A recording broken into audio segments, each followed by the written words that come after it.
Greetings everyone, my name is Doug Chapman and I want to talk to you about pecan pests. Let's start with the insects. There are three species of aphid that feed on pecan foliage. This is the yellow pecan aphid. There's also a black margined pecan aphid. Both of these are yellow and they're a little hard to tell apart, but if you've ever parked your car out under a pecan tree in the summertime and you come back and there's all this little sticky stuff on the car, that's the honeydew. That is actually the excrement of the aphids. There's also a black pecan aphid. These actually cause a good deal of damage. They actually do kill some of the leaf tissue. It's particularly bad on some varieties, but anyway, you need to monitor for these pests. They can affect your quality of your pecan crop, and you need to apply the recommended insecticides. Now, one of the natural enemies of the pecan aphids are these Asian lady beetles, Harmonia exoritis. These were introduced several times as a biological control for aphids, and they disappeared after a couple of releases, and then back in the mid 1980s they showed up, and they're very well established, and this is actually the lady beetle that will overwinter in houses sometimes. We were not aware that they were going to do that, but that's one of the downsides of introducing non-native species. Pecan stem phylloxera. This is an insect that is about the same size as an aphid, maybe a little smaller. This insect is rather destructive because it hatches right when the buds break and start to grow. The female will crawl up on that stem tissue, and as she feeds, she secretes a growth regulator type substance in her saliva, which causes a gall to form around her. This once that gall forms, she starts having viviparous young, and they continue to feed, and the gall gets bigger and bigger. Eventually the gall will break open, and the insects are blown into the surrounding trees. Here's just another picture of the galls. Stewart, the variety Stewart, is very susceptible to this insect. We've had a lot of problems with it in North Alabama, particularly over the past few years. All of the literature that we see that about this insect indicates that it is around for a while, and then suddenly it'll just disappear, and you don't see it for a few years, and we don't know why that is. But if you have trees with a history of phylloxera, then you do need to spray. There is a drip irrigation system. You can inject an insecticide through your drip irrigation system if the system has been established for a minimum of 5 years. And the reason that minimum time frame is so that the root system of the pecan can concentrate enough root volume in the area of those emitters to take up enough of the insecticide to do any good. Now, there's also some foliar insecticides that are very effective. If you can spray the tree when the new growth is about 1.5 inches to 2 inches long, you can control this insect, but the timing on it is pretty critical. If you miss it, you'll just have to wait till next year to control this insect. Hickory shutworm. This is a moth. That's the immature shuckworm. They lay an egg on the shuck, and the larva hatches and burrows up into the shuck and eats the shuck material as it develops. This is the adult. It's actually related to the codling moth that is the worm in the apple. This is a relative of that insect, but this one is primarily on pecan. You can spray your trees for this insect. You can also monitor the insect by putting up some black light traps. They're night flying moths, so they're attracted to the light, and you can monitor for this insect with these traps. And really, the only reliable control is a whole tree spray. Pecan weevil, very destructive insect, very interesting insect. This is a picture of a pecan that is infested with a pecan weevil. The weevil lays an egg down in the shell, inside the shell. The larva hatches. The larva eats the inside of the nut out. Then he chews a real neat little round hole in the shell and will squirm out and fall to the ground. Once he hits the ground, he will stay there for 1 or 2 or 3 years. It's interesting, the life cycle of this insect has sort of synced with the alternate bearing tendency for pecan. So that's interesting. The adults are a snout weevil. When you start seeing these, they're generally going to come out and start feeding on the nuts about August 1st in most locations. I would start monitoring for this insect in mid-July. There's several ways you can monitor for them. There's some traps that you can use, some trunk wraps. The white is just so you can see them. These black traps have a little container at the top.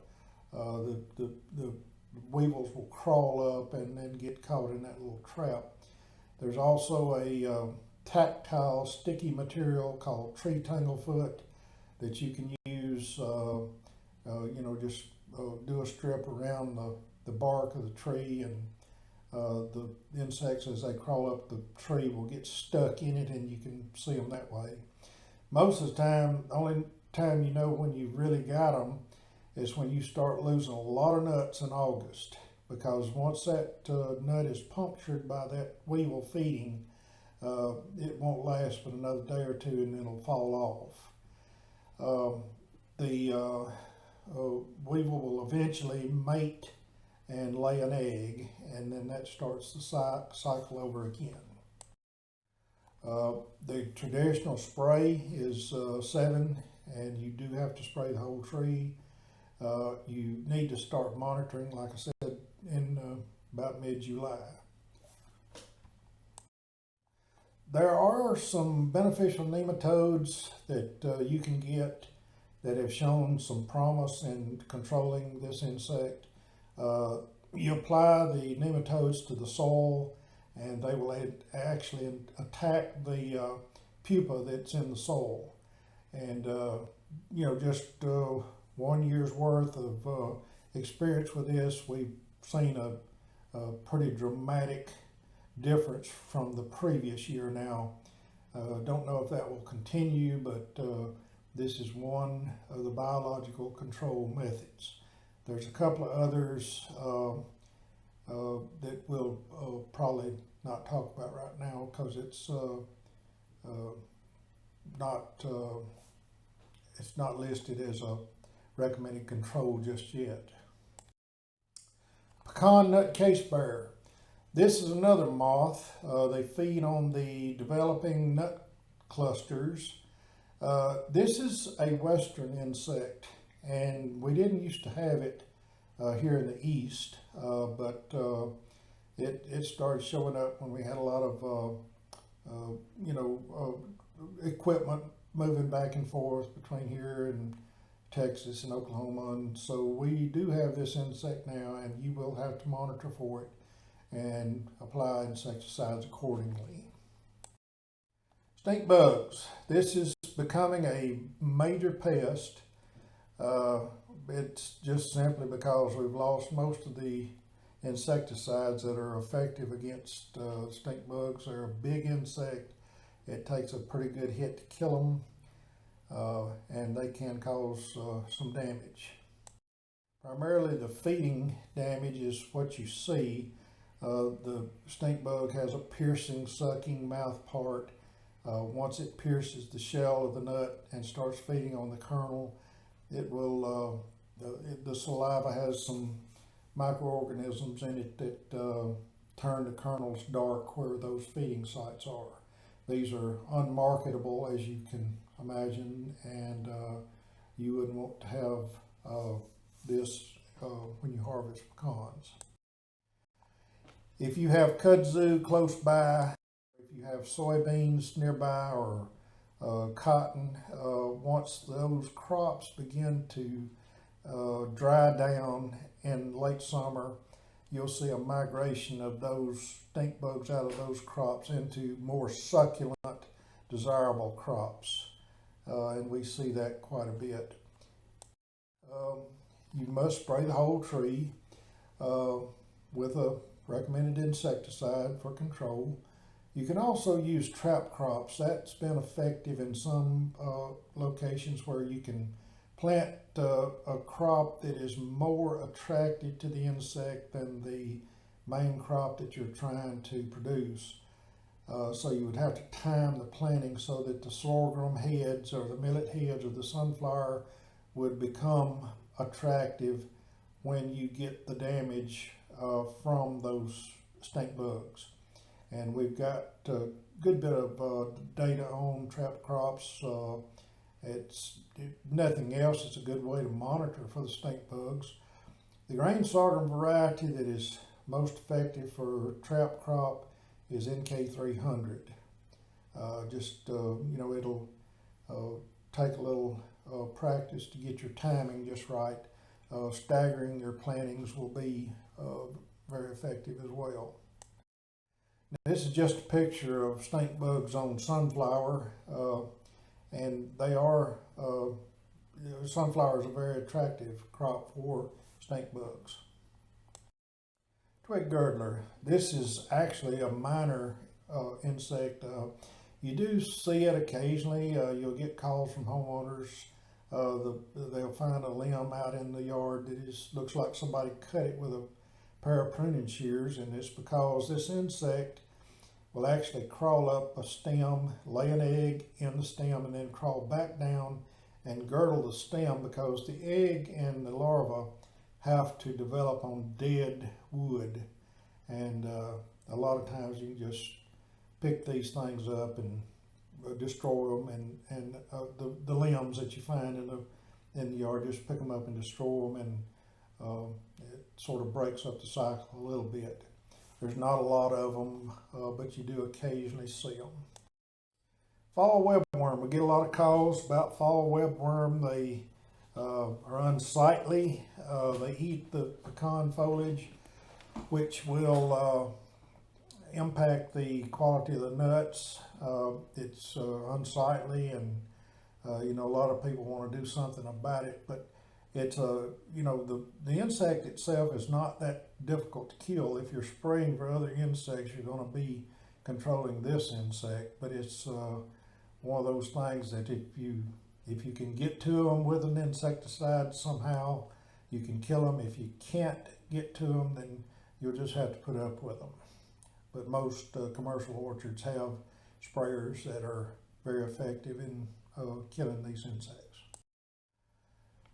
And here again, you must spray the whole tree. Granulate ambrosia beetle. This is another imported insect that we've seen problems with on young trees especially.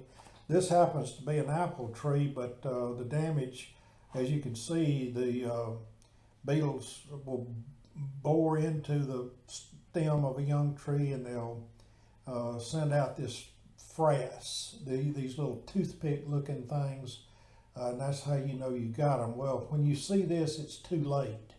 That the damage has already occurred, and the way the ambrosia beetle affects trees is that it has carries a fungus in its thorax, and when it bores into the tree, that fungus gets taken up into the vascular system of the tree, and that's how the beetle kills the tree.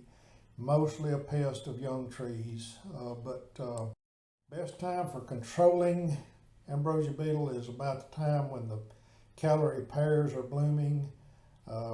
There are some traps out there that are available to monitor for this insect. They're available online. Just let us know if you want some information, more information about controlling ambrosia beetle. All right, let's go to the diseases now. Pecan scab. This fungal disease is the limiting factor for pecan production in the southeast. If you have scab susceptible varieties, then you will have to be on a fungicide spray program for the duration of the season. And in bad years on very susceptible cultivars, you may have to spray as many as 20 times just to control this disease. If it's not a bad year, then maybe 8 or 10 sprays will do the trick. This is what it looks like on the leaves. It will actually affect the nut shucks, the leaves, and even some of the susceptible stem tissue.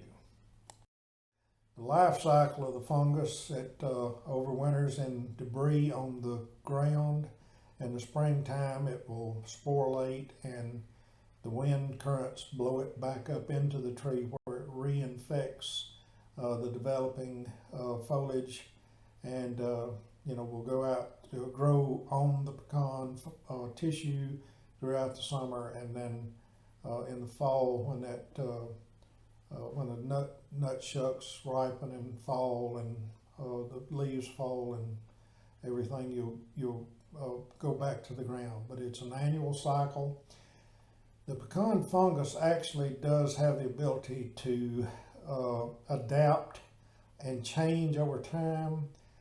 Some varieties that start out as resistant in some length of time, a lot of times will become susceptible, and that's just because the disease organism itself has changed to a form that can infect that tissue. But right now we've got a few scab-resistant pecan varieties, but that's a very short list.